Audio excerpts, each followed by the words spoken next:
Olá, sejam muito bem-vindos. Essa aqui é a apresentação do defesa do nosso TCC. Primeiramente, em nome de toda a equipe, gostaria de agradecer ao professor mestre Alexandre Amado, que sem as orientações dele, nosso trabalho não chegaria onde chegou hoje.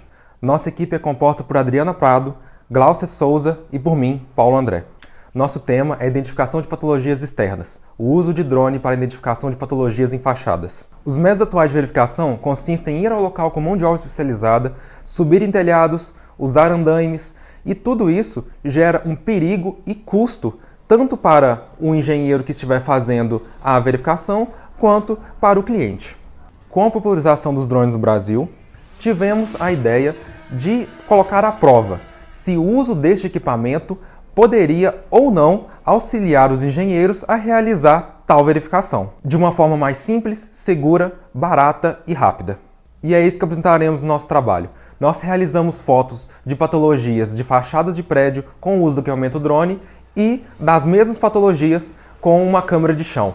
Com isso, iremos comparar as duas e iremos verificar se o uso do equipamento realmente auxilia na identificação dessas patologias. Olá, sou a Glaucia e vou falar sobre os problemas patológicos que são capazes de aparecer de forma simples ou de forma mais complexa, podendo ser de diagnóstico evidente ou requerer um estudo individualizado.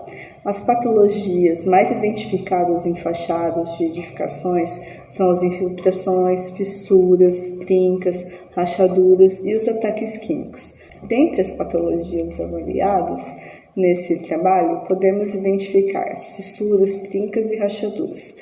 A diferença entre elas tem a ver com o espaçamento. Um espaçamento visualizado em até meio milímetro tem a ver com o nome de fissuras. De meio milímetro a 3 milímetros são as trincas. Acima de 3 milímetros são as rachaduras, conforme ilustrado na foto. Em relação às infiltrações, ela ocorre quando a água consegue penetrar através das fissuras ou mesmo os poros dos materiais que não foram impermeabilizados corretamente. Eles resultam em mofo, bolor, destruição da pintura, danos nas ferragens, além do aspecto estético não ser muito bom. Em relação aos ataques químicos, ele se relaciona ao contato com elementos químicos que em diversos ambientes, como solo, água e atmosfera, são mais agressivos por natureza química, como a presença de ácidos que, em relação a sulfatos e cloretos, reagem com o cimento, removendo a camada, atacando o agregado e até se deixar proliferar até o ataque da armadura. O estudo desse mecanismo de corrosão auxilia muito no tratamento da patologia. O efeito do cloreto de sódio na corrosão ele deve ao fato de ser um sal, um eletrólito forte, que ocasiona um aumento da condutividade e é fundamental no mecanismo do eletroquímico da corrosão. Em relação ao sulfato, como ilustrado na foto, onde o uso de sulfato, nesse caso sulfato de magnésio, dentro da área de contenção, atacou a estrutura, podendo ser visualizado nessas manchas esbranquiçadas do lado externo da área de contenção.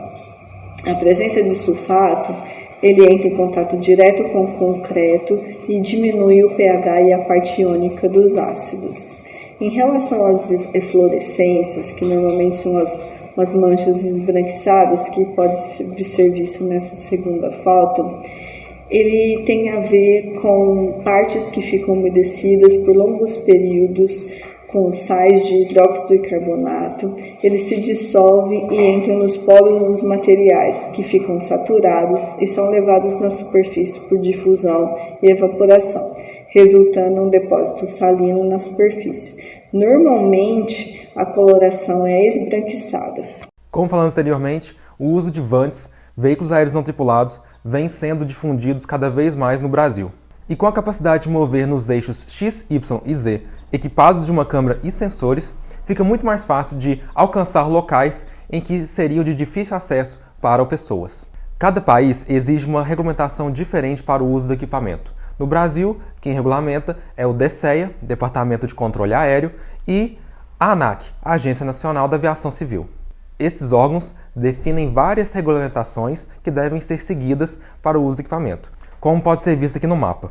Cada cor representa zonas próximas a aeroportos e ou locais que não devem ser voados. Em vermelho, temos zonas extremamente próximas a aeroportos, que não podem voar de forma alguma, enquanto nas zonas azuis e laranjas podem ser voadas com algum tipo de autorização, podendo ser uma simples verificação de checagem, quanto um documento escrito, autorizado e carimbado. Além das especificações de zonas, também é necessário que todo voo realizado em território nacional seja autorizado pelo DSEA para aquele horário e local designado.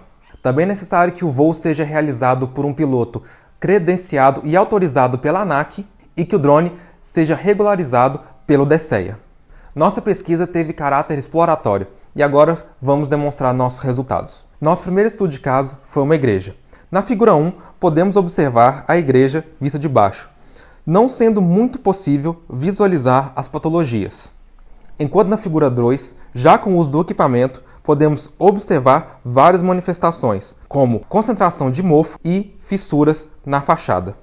Na figura 4, podemos observar ainda um descolamento da argamassa. Patologias essas que não poderiam ser identificadas apenas com olho nu ou câmera em solo. Teríamos que ir ao local com o uso de andaimes ou então subir no telhado para poder fazer essas verificações. Nosso próximo estudo de caso é um prédio. Como podemos observar nas figuras 9 e 10, que são fotos em solo, o prédio apresenta possíveis marcas de trinca. Entretanto, devido à obstrução de árvore e vegetação local, não é possível observar com clareza essas manifestações. Já nas figuras 11 e 12, com o uso do equipamento, podemos observar que, além de confirmar a existência de trincas, também tem infiltrações e descolamento da argamassa. Nosso terceiro estudo de caso aqui apresentado é uma indústria. Nas figuras 13 e 14, podemos observar ataques químicos, no caso, eflorescência, enquanto nas figuras 15 e 16, observamos ataque de sulfato. Nesse caso, como as patologias estavam em solo ou próximas a ele, não foi necessário o uso do equipamento drone para poder realizar essa identificação, tornando ele, nesse caso, dispensável. Nós também realizamos outros estudos de casos que não foram apresentados nesse artigo, devido à limitação de tempo e tamanho. Olá, meu nome é Adriana Alves do Prado. Trago aqui resultado e conclusão de nossa pesquisa. Com o material coletado, temos a conclusão de que o uso do equipamento drone foi muito eficaz na identificação de patologias em edifícios. Ele também nos permitiu observar de forma clara, extremamente rápida e segura patologias que não poderiam ser vistas a olho nu ou câmera de solo, por se tratar de condições muito distantes ou fora de alcance de visão, como, por exemplo, telhados e locais obstruídos. Contudo, em locais próximos ao solo e de fácil acesso, o uso do equipamento drone foi completamente dispensável, devido à natureza do local. Por se tratar de uma tecnologia nova, mas que está começando a se popularizar, os drones estão se tornando ótimas ferramentas de trabalho. Com este estudo, podemos fazer uma análise prática de situações em que pudessem favorecer ou não o uso dele. Uma recomendação para trabalhos futuros é de analisar mais situações e condições adversas, como o clima, obstruções de geolocalização, proximidades a aeroportos, bem como analisar e comparar custos de andaimes, escadas e outros equipamentos para acesso às patologias, com os custos de aquisição e manutenção de drones. Agradecemos que tenha assistido até aqui e muito obrigado.